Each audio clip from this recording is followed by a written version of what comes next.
अन्ना नहीं, ये आंधी है, देश का दूसरा गांधी है। नमस्कार, मैं प्रमोद कुमार। आज देश का हर बच्चा, हर नौजवान, हर साथी ये कहता है कि भ्रष्टाचार को खत्म करें, और अन्ना के बारे में यही सामने आ रहा है कि अन्ना तुम आगे बढ़ो, हम तुम्हारे साथ हैं।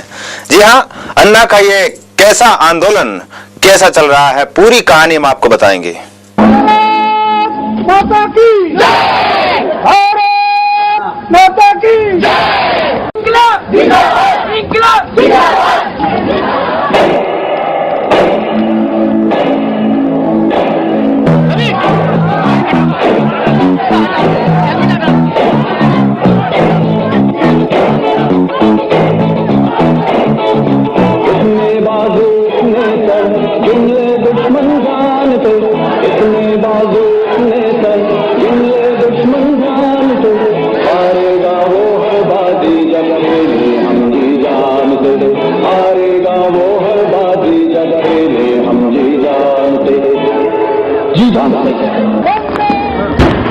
जश्न आजादी की रात एक कश्मकश लेकर आई कि आने वाली सुबह क्या पैगाम लेकर आती है। क्या अन्ना का अनशन होगा?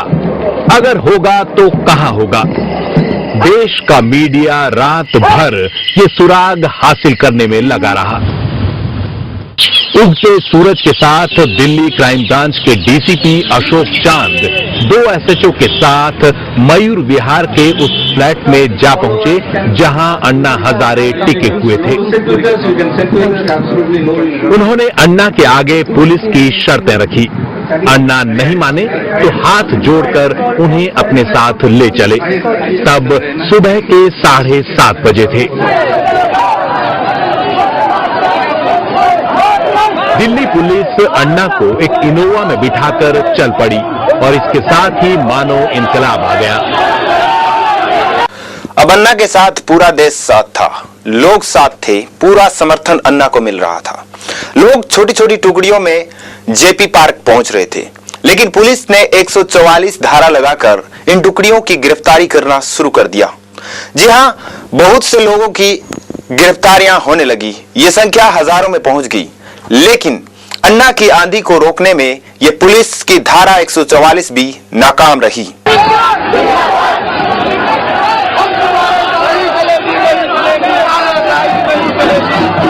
दरअसल टकराव इस बात को लेकर था कि अन्ना और उनकी टीम जेपी पार्क में अनशन करना चाहती थी, लेकिन दिल्ली पुलिस ने 6 शर्तें न मानने की वजह से इसकी इजाजत नहीं दी।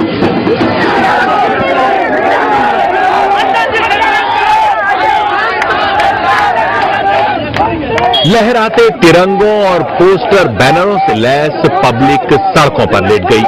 कोई रास्ता देने को तैयार नहीं था। अब लोगों की गिरफ्तारी होने लगी तो अन्ना की गिरफ्तारी भी तय हो गई। अन्ना को भी तिहाड़ जेल में बंद कर दिया गया। जी हां, तब शायद किसी ने यह सोचा नहीं होगा कि सत्याग्रह का यह बाजीगर एक दिन में कैसे बाजी पलट देगा। किसी तरह बचते बचाते पुलिस अन्ना को लेकर चली और पीछे पीछे लोग आते गए।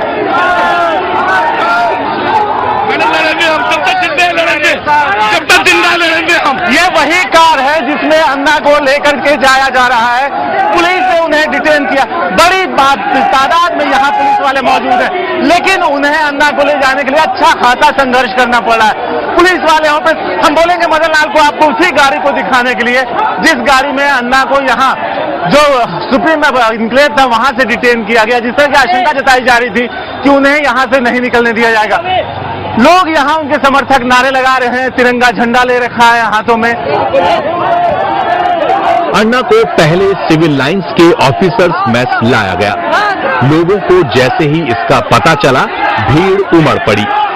हाथों में झंडे लेकर बारिश में भीगते लोग राजधानी की सड़कों पर मानो आजादी का आंदोलन शुरू हो गया।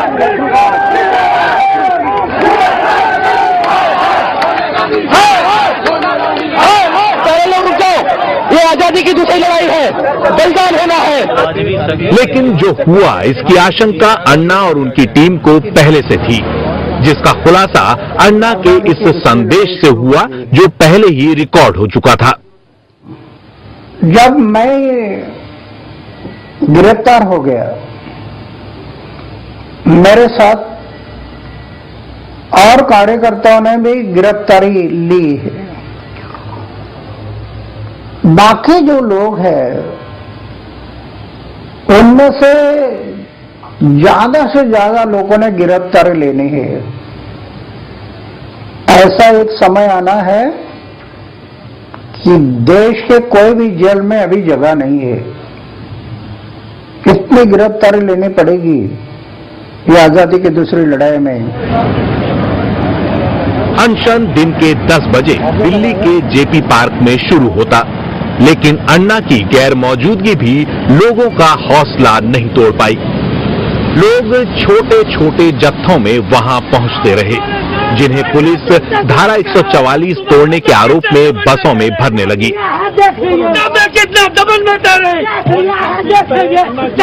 सिस्टम पहले से ही तैयार था। एंट्री करते ही उठा लिया।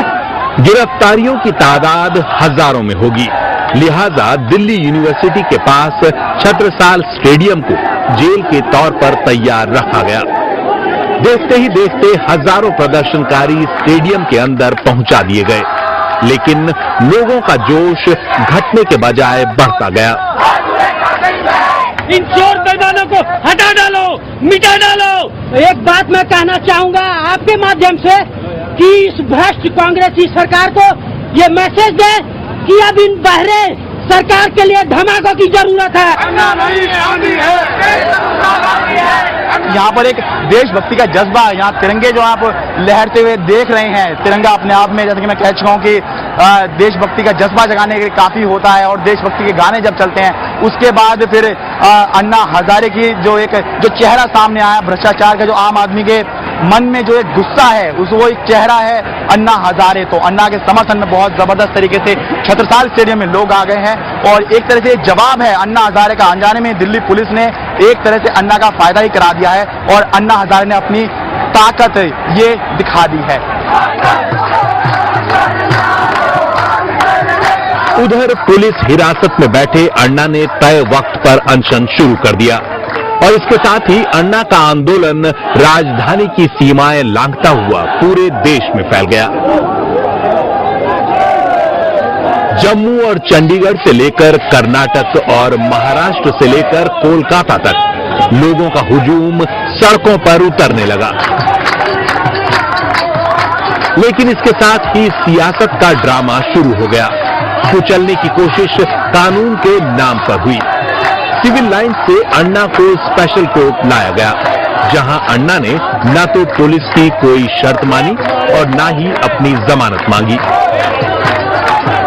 लिहाजा कानून का तकाजा बताते हुए उन्हें 7 दिनों की न्यायिक हिरासत में भेज दिया गया। गाड़ियों के एक काफिले के साथ दिल्ली पुलिस अन्ना को लेकर उसी तिहाड़ जेल पहुंच गई, जहां देश के बड़े बड़े घोटालों के आरोपी ए राजा और सुरेश कलमाड़ी बंद हैं। Good afternoon. हालांकि इस बीच सरकार ने भी डैमेज कंट्रोल की कवायद शुरू कर दी। सरकार के 3 मंत्रियों ने मीडिया के सामने लाचारी जताई कि जो कुछ हुआ उसमें सरकार की कोई गलती नहीं, सारा कसूर अन्ना की जिद का है। कि सरकार बिल्कुल ये प्रयास नहीं कर रही कि अनशन पर अन्ना हजारे नहीं बैठे। हम सब जानते हैं कि अनशन पर बैठना संवैधानिक हक है। अन्ना हजारे जी स्वयं सब राजनीतिक पार्टियों के नेताओं से मिल चुके हैं, अपनी बात रख चुके हैं। स्टैंडिंग कमेटी में जाने का उनका अधिकार है, अपनी बात रखने का उनका हक है। क्यों नहीं करते हैं? अगर सब लोग उनके साथ होंगे, उनकी राय से इत्तेफाक रखेंगे तो बिल में जो परिवर्तन संशोधन लाना चाहते हैं लाएंगे। लेकिन आप प्रजातंत्र में अपनी बात सब पार्लियामेंट पर थोपें तो फिर तो आपका विश्वास प्रजातंत्र में नहीं है। तो फिर ये प्रश्न चिन्ह उठता है, आप किस तरह की लोकशाही की बात कर रहे हैं? आप प्रधानमंत्री को लिखते हैं कि वो तानाशाही कर रहे हैं। मैं तो समझती हूँ कि अपने विधेयक ड्राफ्ट बिल को सब पार्लियामेंट पर थोपना तानाशाही का सबूत है। लेकिन अन्ना के नाम पर बेहिचक गिरफ्तारी देते लोगों के सामने सबसे बड़ा सवाल भरोसे का बना रहा कि आखिर वो किसकी बात पर यकीन करे। अन्ना को सर झुकाकर गिरफ्तार करने गए क्राइम ब्रांच के इस अफसर का या अन्ना को सिर से पांव तक करप्शन में डूबा बताने वाले मनीष तिवारी का। हम किशन बाबूराव हजारे और अन्ना से पूछना चाहते हैं कि तुम किस मुंह से भ्रष्टाचार के खिलाफ अनशन की बात करते हो? ऊपर से नीचे तक तुम भ्रष्टाचार में खुद लिप्त। एक तरफ सरकार जहां खुद को सहनशील दिखाने में लगी रही और इस बात का हवाला दिया जाने लगा कि अन्ना पर कोई निजी हमला नहीं होगा, वहीं पार्टी के ही नेता बीच बीच में आग में घी डालने का काम करते रहे। ये प्रोटेक्ट करने के दिशा में कार्रवाई हुई है। गिरफ्तारी सच इसको नहीं समझा जाए कि एक आदमी अगर पागलपन के हद तक है कि हम पानी छोड़ देंगे, हम खाना छोड़ देंगे, हम ये कर देंगे, तो उसको प्रोटेक्ट करना जिम्मेवारी है। नेताओं से मिलने वाले सर्टिफिकेट लोगों को कितने नागवार गुजरे, इसका अंदाजा इन तस्वीरों को देखकर लगाया जा सकता है। और सड़कों पर जो कुछ हो रहा था उसकी गूंज संसद में भी सुनाई पड़ने लगी।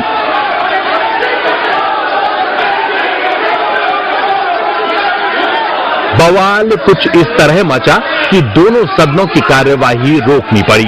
अन्ना के मसले पर लेफ्ट और राइट का फासला मिट गया और ऐसा पहली बार हुआ जब विपक्ष के नेता के रूम में उनकी साथ साथ बैठक हुई। ये स्टैंड अप का कारण सरकार का नीति, सरकार का अनडेमोक्रेटिक ऑथोरिटेरियन नीति। अन्ना जी को कल सुबह उनको घर में गिरफ्तार करने का कोई कारण नहीं था। यही करते हुए ही इन्होंने पूरा देश को दिखाया जे इन्होंने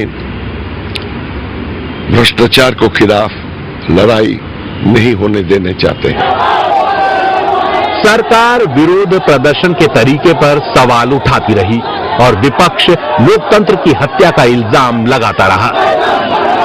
संसद के बाहर अन्ना हजारे और उसकी टीम का मुंह बंद और अंदर विपक्ष का गला घोटने की कोशिश की जा रही है, उसको हम लोग नहीं सहन करेंगे। और आज कांग्रेस का फांसीवादी चेहरा बिल्कुल साफ के सामने नंगा हो। प्रदर्शन करना हर आदमी का इख्तियार है। आजादी हर आदमी को हासिल है, लेकिन आजादी वहां तक होती है जहां तक दूसरे की आजादी के अंदर मदाखलत ना हो। शाम होते होते हजारों गिरफ्तारियां हो गई। मुंबई की हालत भी दिल्ली से जुदा नहीं रही। यहां के आजाद मैदान में हजारों हजार समर्थक आ जुटे। वही जज्बा, वही जोश, अन्ना के एक इशारे पर कुर्बान होने को आमादा। हम लोग देश के लिए मर रहे हैं, अन्ना हजारे के लिए मर रहे हैं। गोली मार मुझे, चल खुल्ला चलो मारो गोली। हम किस बात पे हिम्मत है? अन्ना के लिए हम लोग अपनी जान भी दे सकते हैं। ये आवाम है जिसकी अपनी अलग पहचान है, जो किसी पार्टी की नहीं पूरे हिंदुस्तान की है। तभी तो मुंबई के पुलिस कमिश्नर को भी उनकी नाराजगी झेलनी पड़ी और मौके का फायदा उठाकर सेंध लगाने की कोशिश में आजाद मैदान पहुंचे मुंबई बीजेपी प्रमुख राज पुरोहित को बेआबरू होकर लौटना पड़ा। यहां झंडे का मतलब एक था, तिरंगा और सिर्फ तिरंगा।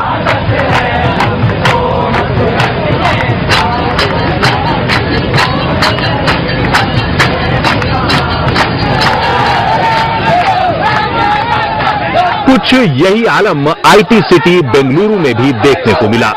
जहां हजारों की तादाद में लोग अन्ना की लड़ाई में शामिल दिखे। लखनऊ में भी लोगों ने प्रदर्शन किया तो बिहार की राजधानी पटना समेत कई और शहरों में भी लोग सड़कों पर उतर आए। यूपीए सरकार को सद्बुद्धि के लिए। लेकिन राजधानी दिल्ली में प्रगति मैदान से इंडिया गेट तक हुआ ये मार्च अपना संदेश देने में कामयाब रहा।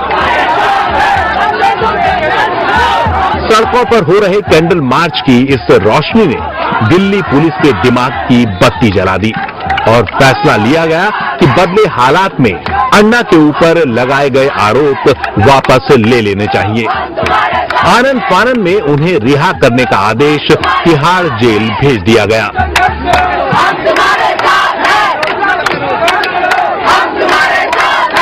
जहां गेट के बाहर हजारों लोग उनकी रिहाई का इंतजार कर रहे थे,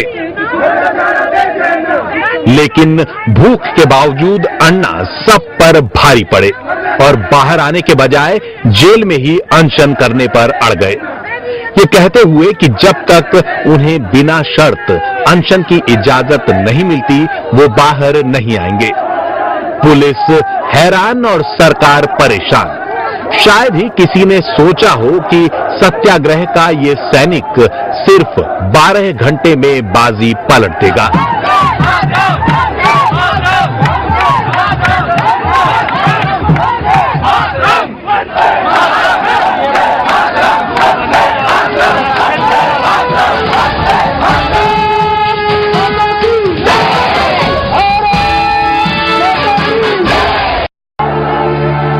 लो मशालों को जगा डाला किसी ने, भोले थे अब कर दिया भाला किसी ने। लो मशालों को जगा डाला किसी ने। आग बेवजह है कभी घर से निकलती ही नहीं है। आग बेवजह है कभी घर से निकलती ही नहीं है। टोलियां जत्थे बनाकर चीख यूं चलती नहीं है। रात को भी देखने दो आज तुम सूरज के जलवे। रात को भी देखने दो आज तुम सूरज के जलवे। जब तपेगी ईंट तभी होश में आएंगे तलवे। तोड़ डाला मौन का ताला किसी ने, लो मशालों को जगा डाला किसी ने। भोले थे अब कर दिया भाला किसी ने, लो मशालों को जगा डाला किसी ने। मशालों से रोशन होती ये सड़क गुवाहाटी की है। 17 अगस्त की शाम बड़ी तादाद में लोग अन्ना हजारे के समर्थन में नारे लगाते निकल पड़े।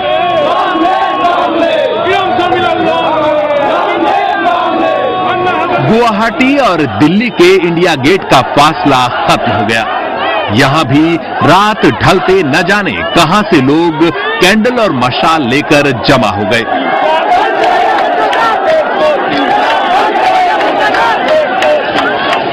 यूं तो इंडिया गेट का नजारा शाम 4 बजे से ही बदलने लगा था, जब लोगों की भारी भीड़ जंतर मंतर तक मार्च के लिए यहां जुटने लगी।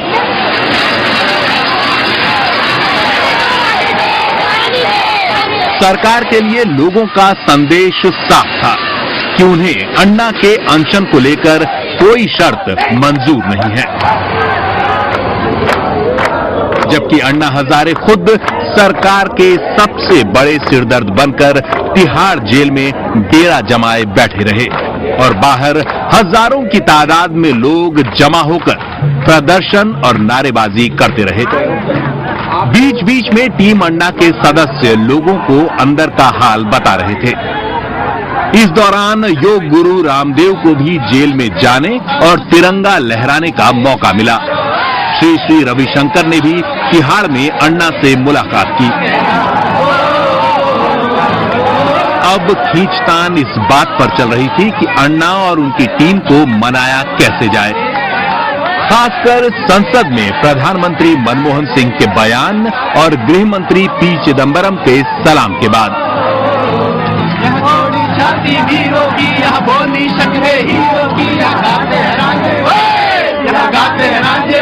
That Shri Anna Hazare may be inspired by high ideals in his campaign to set up a strong and effective Lok Sabha. I salute him. He said, I will violate the order. The judge said, then I'll have to send you to jail. He said, please send me to jail. दोपहर बाद रामलीला मैदान में शुरू हुई सफाई ने संकेत दे दिया कि दिल्ली पुलिस इसे अनशन के लिए अन्ना को सौंपने पर राजी हो गई है।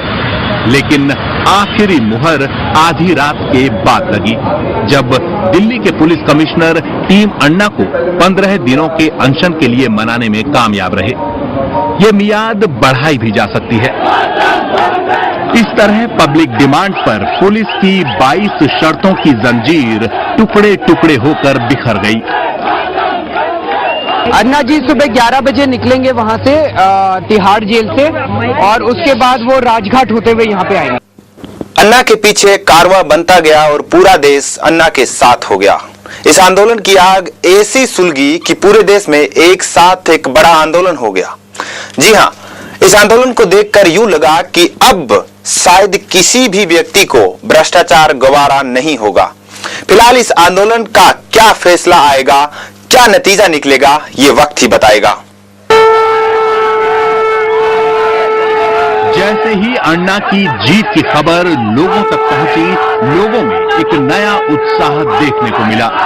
नौजवानों से लेकर स्कूली बच्चे तक एक बार फिर जोश से भर गए, इस उम्मीद के साथ कि रामलीला मैदान में होने वाला अनशन कुछ न कुछ बदलाव लाएगा।